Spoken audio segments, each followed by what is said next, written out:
That's us, Nunu and Amanda Macarao. We met while working in an orphanage in northern Mozambique, and that's how this story begins. We had both recently started working in a family-style orphanage that was home to 12 boys. Of the boys, 7 of their mothers were still alive.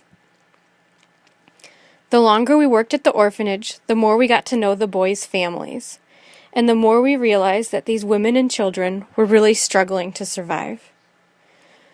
We helped as we could, but always felt we weren't doing enough. One of the many things that compelled us to act was a blog on orphanages. This quote in particular: "A child should not have to be abandoned at an orphanage to receive aid. If we can feed and educate a child in an orphanage, we can feed and educate a child living at home." Let me give you a little bit of context for that quote. Being a single parent in Mozambique is extremely difficult. Considering most widows don't have any marketable skills, they struggle to make any money at all. If they can send one child to live in an orphanage, this significantly lightens their financial burden.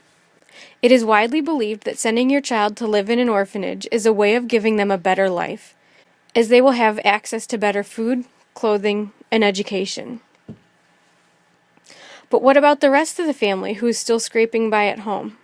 So here's an idea. What if the child lived at home and all the resources went to the entire family?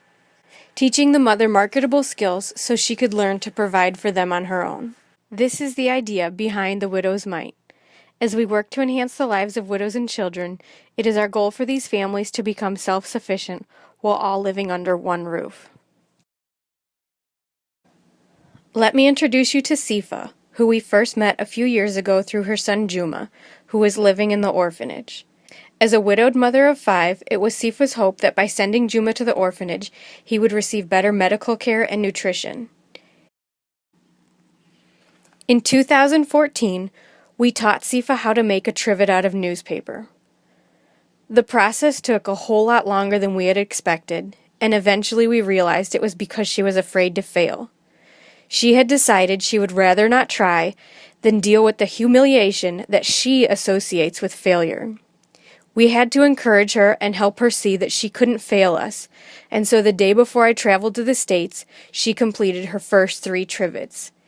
It was absolutely amazing. This year we will help Sifa as she works toward her goal of having a small business selling charcoal and cooking oil. It is our goal for her to start this business with the money she earns selling trivets.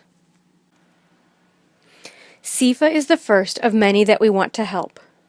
We plan to set up a community center for widows, and after spending time with Sifa and others in our area, we have come up with a 3-pronged approach to enhancing the lives of widows and children. First is to empower these women. Because they have grown up in a male-driven society, many of them feel useless and even less than human. So we must help these women to see their talents, values, and beauty, looking for every opportunity to strengthen and encourage them. Our next step is to educate, giving these women skills that not only help in providing an income, but also a step up in society. What do I mean? Well, here's one example. Portuguese is the national language, but you only learn it in school, and at home you speak your tribal language. Therefore, these women who have never been to school speak very limited Portuguese, so when they are in the market and speak only their tribal language, they are looked down upon as being uneducated and even stupid. Lastly, we will work to equip these women for self-sufficient life, realizing that this step will likely look very different for each woman, but we see this as a time for them to gain hands-on experience on our farm, in our market, and at our shop. So not only did they learn things in the classroom, but they were also given an opportunity to put things into practice.